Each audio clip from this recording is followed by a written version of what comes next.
नमस्कार, मैं आपके साथ रंजना रावत और आप देख रहे हैं खबर 1 मिनट। चलिए देखते हैं देश प्रदेश की तमाम बड़ी खबरें।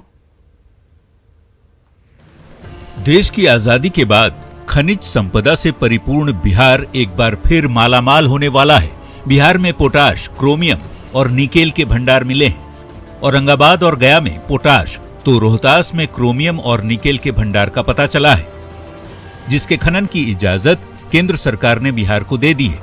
खान मंत्रालय की ओर से दिल्ली में आयोजित unlocking potential of mineral exploration में बिहार को खनन के लिए 4 ब्लॉक आवंटित किए गए। इनमें औरंगाबाद और गया जिले में पोटाश का एक, जबकि रोहतास जिले में क्रोमियम और निकेल का एक माइनिंग ब्लॉक शामिल है। खनन ब्लॉक की अनुमति मिलने के बाद बिहार के खनन मंत्री बेहद उत्साहित हैं। बिहार प्रदेश में क्रोमियम और पोटेशियम भारी मात्रा में मिला हुआ है। देश की आजादी के बाद बिहार की पहचान खनिज संपदा से परिपूर्ण राज्य के तौर पर होती थी। देश का कुल 50% कोयला, बॉक्साइट और लोहा, साथ में 100% तांबा बिहार में ही पाया जाता था। 15 नवंबर 2000 को झारखंड को बिहार से अलग कर दिया गया और बिहार ने अपनी खनिज संपदा भी खो दी। पटना नगर निगम के सफाई कर्मियों की हड़ताल का आज तीसरा दिन है। 12 सूत्री मांग को लेकर कर्मचारी हड़ताल पर हैं। हड़ताल के कारण सड़कों पर कचरे का अंबार लगा है, जिससे बीमारियों का खतरा भी बढ़ गया है। श्री कृष्णापुरी इलाके का हाल और भी ज्यादा खराब है। दरअसल पटना नगर निगम की गाड़ियां गलियों में नहीं घूम रही, गाड़ियां सड़क किनारे खड़ी कर दी गई हैं और पटना नगर निगम के कर्मचारी काम पर नहीं बल्कि हड़ताल पर हैं, जिसकी वजह से राजधानी की हालत खराब है। हर जगह कचरे का अंबार लगा है। पटना म्युनिसिपल कॉर्पोरेशन के पास कर्मचारी जमा होकर हर दिन अपनी मांग को लेकर नारेबाजी कर रहे हैं। कर्मचारियों की मांग है कि उनकी सेवा को नियमित किया जाए, उनके वेतन में वृद्धि की जाए। पटना नगर निगम में हड़ताल कर रहे कर्मचारियों की संख्या लगभग 4400 के आसपास है और इनके ऊपर ही पटना शहर की साफ सफाई का जिम्मा टिका हुआ है। जब यही हड़ताल पर है तो सफाई कैसे हो? राजधानी में इन दिनों वायरल फीवर का प्रकोप बढ़ गया है। बुखार का हाल यह है कि मौसमी बुखार जो पहले 2 से 3 दिनों में उतर जाता था, वह अब 5 से 6 दिनों में उतर रहा है। पैरासीटामोल जैसी बुखार की दवाई बहुत से बच्चों पर काम नहीं कर रही है। इससे परेशान होकर अभिभावक अस्पतालों की तरफ दौड़ रहे हैं। पटना एम्स और IGIMS सुपर स्पेशलिटी अस्पताल है। इसके कारण मौसमी वायरल संक्रमण के शिकार बच्चे वहाँ नहीं जाते, लेकिन PMCH, NMCH, महावीर वात्सल्य समेत लगभग सभी निजी अस्पतालों और क्लिनिकों में इनकी भीड़ रोजाना दिख रही है। पटना में सरकारी अस्पतालों में एक भी बेड खाली नहीं है। महावीर वात्सल्य अस्पताल में भी नीकू और पीकू के सभी 80 बेड फुल हैं।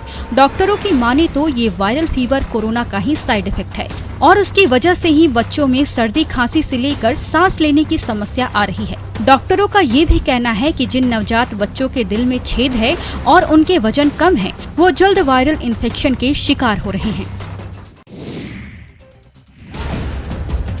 तय तो ये था कि कोरोना की संभावित तीसरी लहर की तैयारी के सामने महामारी हाँफने लगेगी। अभी तीसरी लहर की महज आहट है, जिसकी व्यवस्था में पसीने छूट रहे हैं। लेकिन अचानक वायरल बुखार से पीड़ित बच्चों की संख्या में इजाफा ने अस्पतालों और स्वास्थ्य महकमा की परेशानी बढ़ा दी। पूर्णिया में भी वायरल फीवर दस्तक दे चुका है। बड़ी तादाद में बच्चे को लेकर परिजन अस्पताल में पहुंच रहे हैं। इसमें कुछ मोनाजाइटिस के तो कुछ चमकी बुखार के मरीज हैं। हालांकि पूर्णिया मेडिकल कॉलेज के अधीक्षक का कहना है कि मेडिकल कॉलेज में इलाज की समुचित व्यवस्था है। उनके यहाँ बच्चा वार्ड में 22 मरीज भर्ती हैं, जिसमें अधिकांश वायरल फीवर से ग्रसित हैं। यहाँ पर तो हर चीज़ की, हर तरह की सुविधा है। अभी फिलहाल सब चीज़ की सुविधा, ऑक्सीजन से लेके वेंटिलेटर से लेके हर चीज़ की सुविधा है यहाँ पर। दवाई से भी प्रॉपर टाइम पर कर रहे हैं। हालांकि प्रबंधन का दावा है कि किसी भी आपात स्थिति से निपटने के लिए तैयार है। दरअसल बिहार में वायरल फीवर के मामले बच्चों में तेजी से फैल रहे हैं। ऐसे में जरूरत है कि लोग सतर्क रहें और एहतियात बरतें। बेगूसराय सदर अस्पताल में प्रशासन की लापरवाही की वजह से अब तक ऑक्सीजन जनरेशन प्लांट शुरू नहीं हो पाया। कोरोना की दूसरी लहर के दौरान प्रदेश के अस्पतालों में ऑक्सीजन की भारी कमी हो गई थी, जिसके बाद सरकार ने अस्पतालों में ऑक्सीजन जनरेशन प्लांट लगाने की व्यवस्था की। लेकिन स्थानीय प्रशासन की लापरवाही की वजह से सदर अस्पताल में अभी तक ऑक्सीजन जनरेशन प्लांट की शुरुआत नहीं हो पाई। बच्चों में वायरल बुखार को देखते हुए इन दिनों अस्पतालों में ऑक्सीजन की मांग बढ़ गई है। ऐसे में बच्चों को बाहर से ऑक्सीजन मंगवा कर दिया जा रहा है। अगर कोविड का थर्ड वेव आ जाता है तो दोनों मिला के ऑक्सीजन का रिक्वायरमेंट बहुत बढ़ जाएगा। एक तो निमोनिया के कारण से ऑक्सीजन का खपत बढ़ गया है ऑलरेडी। हम लोग के यहाँ जो पहले 10 सिलेंडर हो रहा था अभी 20 सिलेंडर खर्चा हो रहा है। और अगर कोविड का थर्ड वेव साथ में अभी आ जाता है, जिसकी संभावना बहुत लोगों ने व्यक्त की है, बहुत सारी सरकारी संस्थाओं ने भी व्यक्त की है। डॉक्टरों की चिंता है कि अगर जल्द ऑक्सीजन प्लांट की शुरुआत नहीं की गई तो कोरोना की तीसरी लहर के दौरान हाहाकार मच सकता है। तीज महापर्व के दिन जहां सुहागन महिलाएं पति की लंबी आयु के लिए व्रत उपवास की तैयारियों में लगी हुई हैं, वहीं दूसरी तरफ पर्व के दिन ही मोतिहारी जिले के चिरैया के एक गांव में तो जैसे मातम छा गया। यहां 3 बच्चों की एक साथ मौत हो जाने से कोहराम मच गया। यह हादसा चिरैया थाना के मटकोलसी गाँव का बताया जा रहा है। दरअसल 3 बच्चे गुरुवार सुबह कोचिंग जाने के लिए घर से निकले थे। रास्ते में सड़क किनारे गहरा गड्ढा था, जिसके बारे में बच्चों को जानकारी नहीं थी। पानी भरा होने की वजह से बच्चों को गड्ढे की गहराई का अंदाजा भी नहीं लगा। पहले एक बच्चा गड्ढे में गिरा, उसकी जान बचाने के चक्कर में एक एक कर तीनों बच्चे गड्ढे में डूब गए। तीनों की मौके पर ही मौत हो गई। हादसे की सूचना मिलने पर घर सहित गांव में कोहराम मच गया। मृत बच्चों की पहचान करीना कुमारी 10 वर्ष, सोनी कुमार। सीतामढ़ी जिले में बारिश लगभग थम गई है, लेकिन बाढ़ का प्रकोप जारी है। जिले में बाढ़ के बाद अब कई ऐसे इलाके हैं जहां के लोग बागमती नदी के कटाव से परेशान हैं। सीतामढ़ी के रुन्नी सौदपुर प्रखंड के इब्राहिमपुर गांव में बागमती नदी के कटाव की वजह से लोगों में हड़कंप है। कटाव स्थल से गांव की दूरी अब न के बराबर है। लोगों का कहना है कि जल संसाधन विभाग के अधिकारी इस मामले पर गंभीरता नहीं दिखा रहे हैं। दरअसल अधवारा समूह की नदियों के उफान से बॉर्डर इलाके में दूर तक बाढ़ का पानी पहुंच गया। अब जबकि नदियों में पानी कम हुआ है तो कटाव शुरू हो चुका है। सबसे परेशानी आती, हम सब किस से, घर से, द्वार से, खेत से, पथार से, हम सब कुछ से परेशानी है। कटानी से बड़ा हाँ परेशान आती, घर द्वार से कट रही। गांव वालों को डर है कि अगर जल्द ही कोई उपाय नहीं किया गया तो फिर गांव कटाव की भेंट चढ़ सकता है।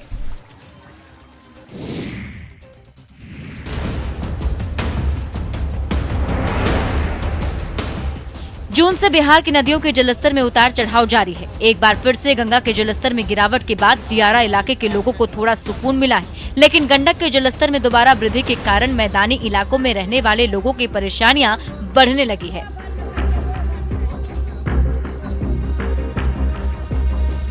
बेगूसराय के परिहारा सोनबरसा गांव के तकरीबन 50 घरों में पानी घुस गया है।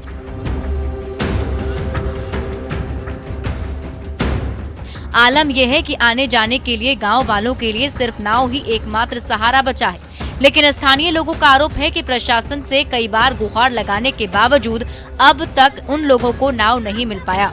हालांकि जानकारी मिलने के बाद अंचलाधिकारी मौके पर पहुंचकर हालात का जायजा लेने पहुंचे हैं, लेकिन इस दौरान उन्हें लोगों के आक्रोश का सामना भी करना पड़ा।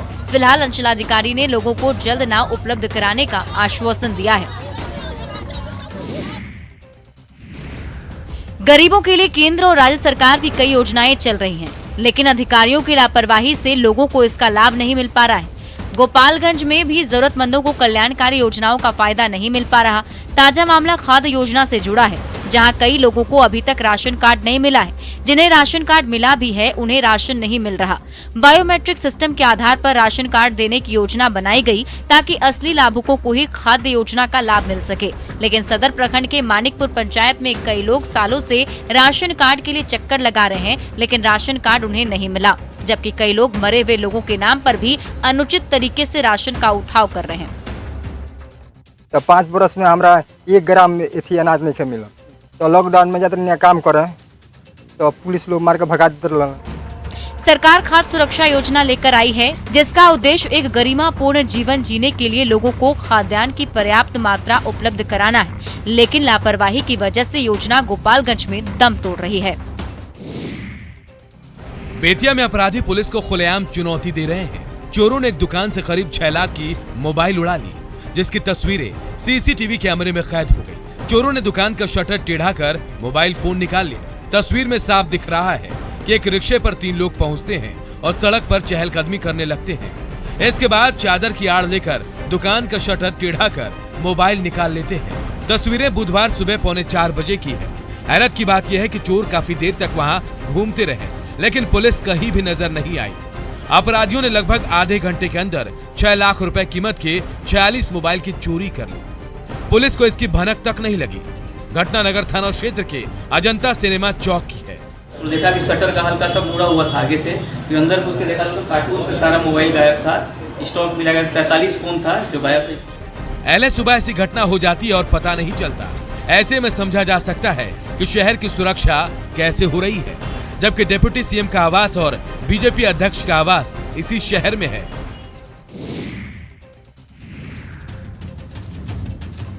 बालू के अवैध उत्खनन मामले को लेकर कार्रवाई लगातार जारी है। भोजपुर के पूर्व एमबीआई विनोद कुमार के पटना, बक्सर सहित आरा स्थित आवास में आर्थिक अपराध की टीम ने छापेमारी की। बालू माफियाओं के साथ मिलीभगत कर आय से अधिक संपत्ति अर्जित करने का आरोप है। ईओयू की टीम ने आरा के मोती झील आनंद नगर में बुधवार को घंटों तक छापेमारी की।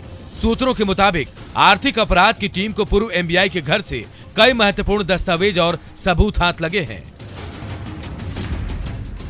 जिससे अब पूर्व एमबीआई की मुश्किलें बढ़ सकती है।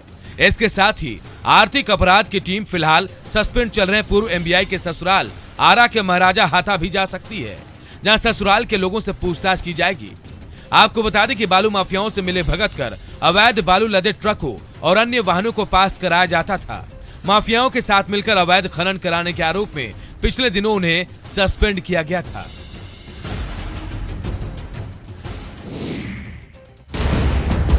सिमडेगा जिले के लिए मानव तस्करी बदनुमा दाग की तरह है।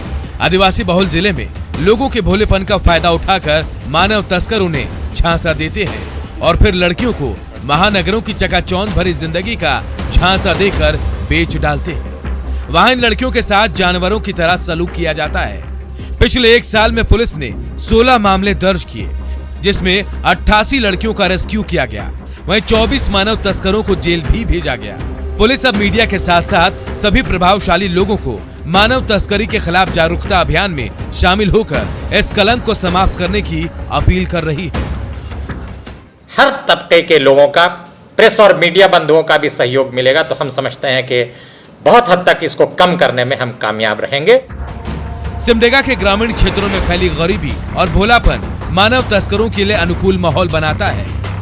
इस पर रोक तभी लग सकती है जब लोगों को जागरूक किया जाए और साथ ही रोजगार के अवसर उपलब्ध कराया जाए। चुनाव लड़ने और जीतने के लिए लोग क्या क्या नहीं करते हैं। वर्षों से मुखिया बनने का ख्वाब पाले एक युवक को उसकी जाति का सर्टिफिकेट किसी तकनीकी वजह से नहीं बना तो उसके ख्वाब पर पानी फिरने लगा। उसने पास के गांव की एक लड़की के साथ बगैर लग्न और बैंड बाजे के मंदिर में 7 फेरे ले लिए। साथ ही लड़की की विदाई कराकर अपने घर भी ले आया। इस लड़की का जाति प्रमाण पत्र पहले से ही है। 7 फेरे लेने के बाद उसने कहा कि हम ना सही, हमारी पत्नी ही सही। अब वही चुनाव लड़ेगी और उसे हम जीत का सेहरा भी पहनवाएंगे। ये घटना जिले के खिजरसराय प्रखंड के होरमा पंचायत के बिंदौल गांव की है। यहाँ दांगी समाज के युवक आदित्य कुमार और राहुल इस बार पंचायत मुखिया का चुनाव लड़ने की तैयारी में थे। वो अपना दस्तावेज को मजबूत कराने और प्रमाण पत्र लेने के लिए अपने प्रखंड के विभिन्न दफ्तरों का चक्कर लगा रहे थे। इसी बीच उन्हें पता चला कि उनकी जमीन से संबंधित खतियान में उनके नाम के साथ दांगी शब्द का उल्लेख नहीं है, इसलिए उनका जाति प्रमाण पत्र नहीं बन सकता है। फिर क्या था, पद न छूट जाए इसलिए शादी कर ली। कोरोना काल में आंगनबाड़ी केंद्र बंद है, लेकिन नौनिहालों के बौद्धिक और शारीरिक विकास प्रभावित न हो, इसको ध्यान में रखते हुए सरकार के द्वारा घर घर आंगनबाड़ी योजना शुरू की गई। इस योजना के तहत आंगनबाड़ी केंद्र की सेविकाएं अपने अपने क्षेत्र के बच्चों के घर खिलौने और वीडियो गेम लेकर पहुंचती हैं। इन हाईटेक उपकरणों की मदद से नौनिहालों को खेल खेल में पढ़ाती हैं। इतना ही नहीं, पढ़ाई के साथ सही पोषण का ध्यान रखते हुए बच्चों को पौष्टिक लड्डू भी दिए जाते हैं। खास बात यह है कि इस योजना के तहत अपने घर में ही आंगनबाड़ी जैसा माहौल मिलने से नौनिहालों में खुशी है। ये गृह भ्रमण के दौरान जो है हम स्कूल पूर्व शिक्षा देते हैं। बच्चों का शारीरिक विकास, मानसिक विकास, बौद्धिक विकास के लिए आंगनबाड़ी केंद्र बाल विकास और वृद्धि में सहायता प्रदान करने के लिए अत्यंत महत्वपूर्ण है। आंगनबाड़ी द्वारा कई तरह की सेवाएं बच्चों और महिलाओं को दी जा रही हैं। हालांकि कोरोना काल में इस पर असर देखा गया, लेकिन उससे पार पाने की कोशिश जारी है। कोरोना वायरस संक्रमण का संकट काफी हद तक कम हो चुका है, इसके बाद बिहार की राजधानी पटना में इस बार दुर्गा पूजा की संभावना है। पंडाल और मूर्तियां प्रतिष्ठापित करने का आदेश जिला प्रशासन ने दे दिया, जिसके बाद बंगाल से आए कारीगर मूर्ति के निर्माण में जुट गए। हालांकि इसके लिए शर्त भी है। दरअसल पूजा समिति को पंडाल और मूर्ति के लिए जिला प्रशासन से लाइसेंस लेना होगा। लाइसेंस में इस बार कोविड प्रबंधन के मानकों के अनुपालन की शर्त को भी जोड़ा गया है और जिला प्रशासन जब चाहे तब अनुमति को रद्द कर सकता है। आपको बता दें कि दुर्गा पूजा के शुरू होने में अभी 1 महीने का वक्त है। 7 अक्टूबर से शुरू होकर 15 अक्टूबर तक चलने वाले दुर्गा पूजा में इस बार पुरानी रौनक रहेगी या नहीं, इसको लेकर संशय है। ये इसलिए भी है क्योंकि सरकार का कोई लिखित आदेश दशहरा को लेकर सामने नहीं आया है। वहीं दूसरी तरफ पूजा समिति को जिला प्रशासन से पूजा के पहले लाइसेंस लेने के लिए कहा गया है। पटना के शहरी इलाकों में छोटे बड़े कुल 100 से ज्यादा दुर्गा पूजा के पंडाल स्थापित होते हैं। और फिलहाल इस बुलेटिन में इतना ही। बने रहे आप न्यूज़ 18 बिहार झारखंड के साथ।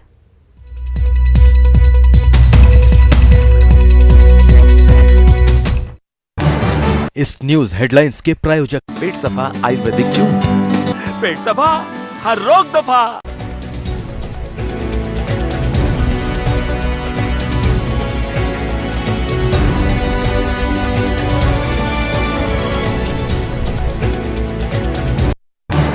इस न्यूज हेडलाइंस के प्रायोजक पेट सफा आयुर्वेदिक जूस।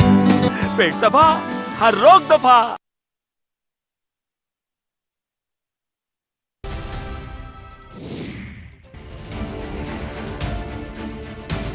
बारिश और बाढ़ ने इस बार लंबे समय तक लोगों को परेशान किया है। जिस वैशाली की धरती ने पूरी दुनिया को लोकतंत्र का पाठ पढ़ाया था, उससे जुड़ी अनमोल यादें आज बाढ़ के पानी में मिटने की कगार पर पहुंच गई हैं। ऐसे में इन धरोहरों की हिफाजत नहीं हुई तो आने वाली पीढ़ियों को शायद पता भी नहीं चलेगा। इन बौद्ध मंदिरों में कभी बुद्धम शरणम गच्छामि के बोल गूंजते थे। महात्मा बुद्ध के अनुयायियों का तांता लगा रहता था, लेकिन आज हर तरफ सैलाब का साया है। क्या मंदिर और क्या संग्रहालय, म्यांमार का मंदिर जलमग्न हो गया है तो ऐतिहासिक धरोहरें बाढ़ के पानी में तैर रही हैं। हर तरफ गंडक नदी की धारा बह रही है। वैशाली के इस इलाके में बौद्ध मंदिरों का पूरा संसार बसा हुआ है। बिहार सरकार 320 करोड़ रुपए खर्च करके बुद्ध सम्यक दर्शन संग्रहालय बनवा रही है, लेकिन अचानक गंडक नदी सबको डुबाने पर तुली हुई है।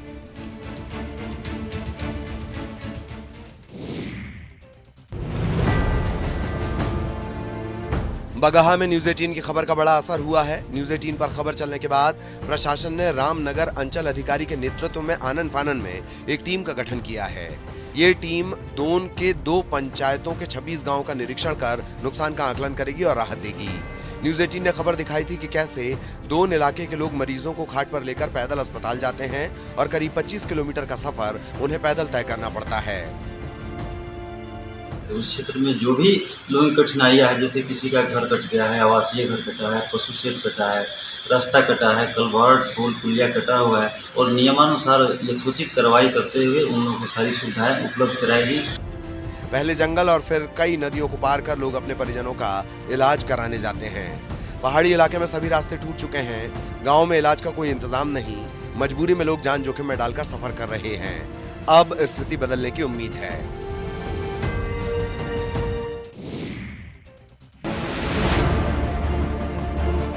सिवान में पानी से परेशानी की कई कहानी है। जरा हालात को भी देख लीजिए, जिसकी वजह से इन जैसे कई लोग अपने अपने घरों में बंधक बन गए हैं। तस्वीरें सिवान की, जहां का पौष इलाका महादेवा इन दिनों बारिश के पानी से बेहाल है। पानी लगने से चचरी के सहारे लोगों की जिंदगी कट रही है।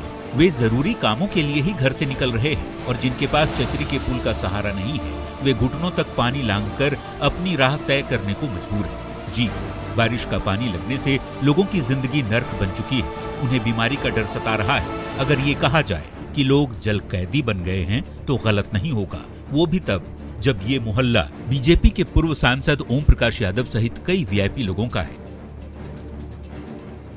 ये व्यथा कथा सिर्फ 1 साल की नहीं, हर साल की है। हर साल बरसात इन लोगों के लिए मुसीबत लेकर आती है।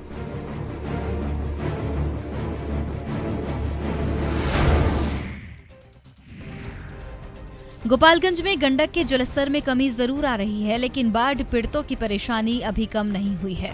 4 दिन पहले गंडक बराज से 4 लाख क्यूसेक पानी छोड़ा गया था। ये पानी अब धीरे धीरे कम होने लगा है। हालांकि गोपालगंज में गंडक के निचले इलाकों में अभी भी बाढ़ जैसे हालात हैं। माचागढ़ प्रखंड का गोसिया और निमुया पंचायत बाढ़ से बुरी तरह प्रभावित है। यहाँ के बाढ़ पीड़ितों के सामने मवेशियों के लिए चारे की समस्या बड़ी है। कुल मिलाकर फिलहाल लोगों को राहत मिलती नहीं दिख रही।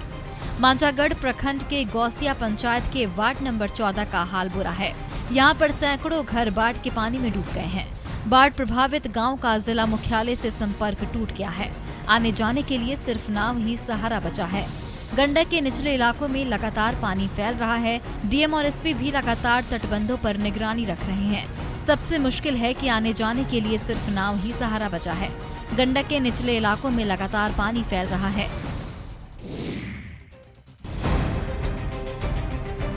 बगहा में गंडक नदी के जलस्तर में रिकॉर्ड गिरावट दर्ज की गई है। वाल्मीकि नगर गंडक बराज से फिलहाल 2,20,000 क्यूसेक पानी का डिस्चार्ज हो रहा है। बरसात के दिनों में ये जलस्तर सामान्य माना जाता है। जलस्तर में गिरावट से निचले इलाकों में पानी निकलना शुरू हो गया है। इसके साथ ही गंडक नदी में नाव का परिचालन भी शुरू कर दिया गया है। राहत थोड़ा मिला है। पानी ज्यादा आया हुआ था, पानी से सब लोग तबाह थे। अब थोड़ा थोड़ा पानी घट रहा है, अब थोड़ा थोड़ा एथी हो रहा है। इसके पहले 2 दिन गंडक के साथ साथ सिकहरना नदी जमकर कहर बरपा रही थी। इलाके में हुई भारी बारिश के बाद सिकहरना नदी के जलस्तर में बढ़ोतरी ने नई मुसीबत खड़ी कर दी थी। लौरिया गोनौली मुख्य मार्ग पर बाढ़ का पानी आ गया था। बावजूद इसके लोग पानी के बहाव में जान जोखिम में डालकर आवाजाही कर रहे थे, जिससे खतरा बना हुआ था। हालांकि अब स्थिति सामान्य है।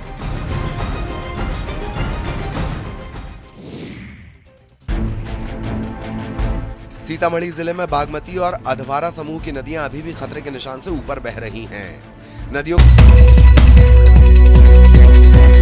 कर चुके हैं, लेकिन बार बार पानी आने की वजह से फसलें डूबी जा रही हैं। सीतामढ़ी जिले में बागमती और अधवारा समूह की नदियां लगातार खतरे के निशान से ऊपर बह रही है। और आपको जो तस्वीर हम दिखलाने की कोशिश कर रहे हैं, यह सीतामढ़ी के जिला मुख्यालय डुमरा का नजारा है। आप तस्वीर देख सकते हैं किस तरीके से जो लखनदेई नदी है वह पूरे उफान पर है, क्योंकि यह तीसरी दफा है जब किसानों को बाढ़ के पानी ने परेशान करने का काम किया है। और यही हालात रहा तो किसानों को अब अपनी मदद के लिए सरकार पर टकटकी लगानी होगी।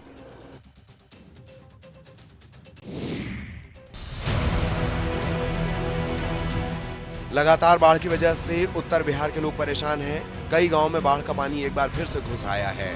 पूर्णिया के अमौर प्रखंड के खाड़ी महीन गांव के दर्जनों ग्रामीण इन दिनों कनकई नदी का रुख मोड़ने का अथक प्रयास कर रहे हैं।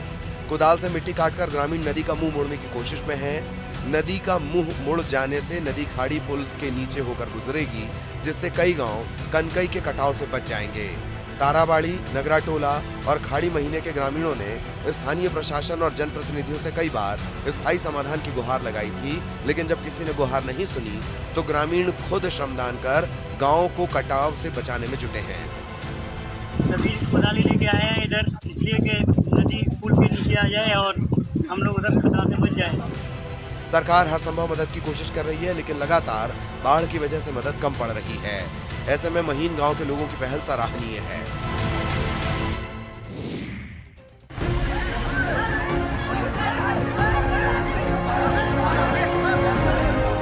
सिंगहा के पंचायत भवन के बाहर ग्रामीणों की ये भीड़ जुटी थी। कोरोना से बचाव के लिए लोगों को वैक्सीन की खुराक लेनी थी, लेकिन उन्हें उम्मीदों का टीका तो नहीं मिला। हाँ, एएनएम ने चप्पल जरूर बरसाई। सोशल मीडिया में वायरल ये वीडियो है गोपालगंज का। पंचायत भवन को वैक्सीनेशन सेंटर बनाया गया था। जैसे ही ये बात फैली, आसपास के गांवों से ग्रामीणों का तांता लग गया। गेट से लेकर बाहर चबूतरे तक भीड़ जमा हो गई। पहले वैक्सीन लेने की होड़ में भगदड़ जैसे हालात हो गए। बस फिर क्या था, एएनएम ने आओ देखा न ताओ, पांव से चप्पल उतारी और ग्रामीणों पर दनादन बरसाने लगी।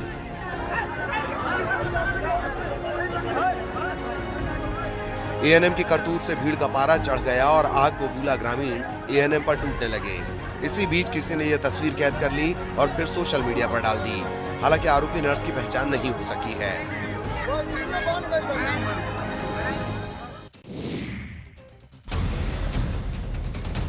कोरोना से लड़ाई में वैक्सीनेशन अहम कड़ी है। केंद्र से लेकर राज्य तक की सरकारें टीकाकरण के लिए लोगों को जागरूक कर रही हैं। लेकिन कई राज्यों में टीके की कमी है, जिसकी वजह से लोग दूसरे राज्यों में जाकर टीकाकरण करवा रहे हैं। पश्चिम बंगाल से सटे बिहार के सीमांचल जिला कटिहार बंगाल के लोगों के लिए कोरोना वैक्सीनेशन के मामले में वरदान साबित हो रहा है।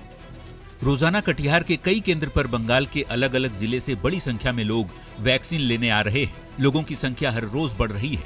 कहीं कहीं वैक्सीनेशन के नाम पर बड़े रकम की वसूली के चलते लोग 100 से 150 किलोमीटर की दूरी तय कर कटिहार वैक्सीन के लिए पहुंच रहे हैं।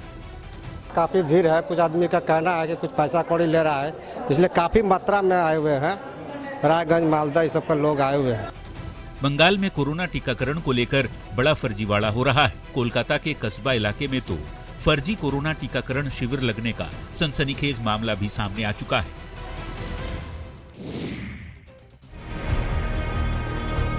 शिक्षा को लेकर क्या धर्म आड़े आती है? जवाब ना में होगा। लेकिन किशनगंज के लाइन उर्दू मध्य विद्यालय में ऐसा हुआ है। दरअसल स्कूल के प्रभारी प्रधानाचार्य अंजार अलीम को ड्यूटी में अनियमितता बरते जाने को लेकर जिला शिक्षा अधिकारी ने उन्हें निलंबित करते हुए शिक्षिका झरना बाला शाह को ज्वाइन करने का आदेश दिया। लेकिन स्थानीय लोगों के साथ ही विधायक तक शिक्षिका को ज्वाइनिंग से रोक दिया गया। धर्म को मुद्दा बनाकर इस मामले का विरोध किया जा रहा है। ठाकुरगंज के राजद विधायक सऊद आलम नदवी ने चिट्ठी लिखकर शिक्षा विभाग से प्रभारी प्रिंसिपल के निलंबन को वापस लेने का मांग किया है। जबकि बीजेपी अल्पसंख्यक प्रकोष्ठ के प्रदेश उपाध्यक्ष ने भी प्रेस कॉन्फ्रेंस कर शिक्षा के नाम पर धर्म की सियासत करने वालों पर कार्रवाई की मांग की है। जिला शिक्षा अधिकारी ने विधायक के दबाव डाले जाने की बात को कबूल किया है, लेकिन मामले में उचित कार्रवाई की बात कही है।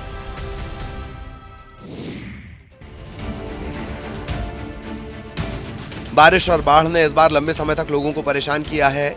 जिस वैशाली की धरती ने पूरी दुनिया को लोकतंत्र का पाठ पढ़ाया था, उससे जुड़ी अनमोल यादें आज बाढ़ के पानी में मिटने की कगार पर पहुंच गई हैं।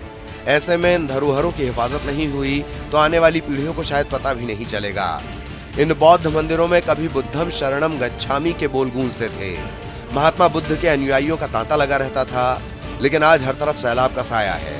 क्या मंदिर और क्या संग्रहालय, म्यांमार का मंदिर जलमग्न हो गया है तो ऐतिहासिक धरोहरें बाढ़ के पानी में तैर रही हैं। हर तरफ गंडक नदी की धारा बह रही है। वैशाली के इस इलाके में बौद्ध मंदिरों का पूरा संसार बसा हुआ है। बिहार सरकार 320 करोड़ रुपए खर्च करके बुद्ध सम्यक दर्शन संग्रहालय बनवा रही है, लेकिन अचानक गंडक नदी सबको डुबाने पर तुली हुई है।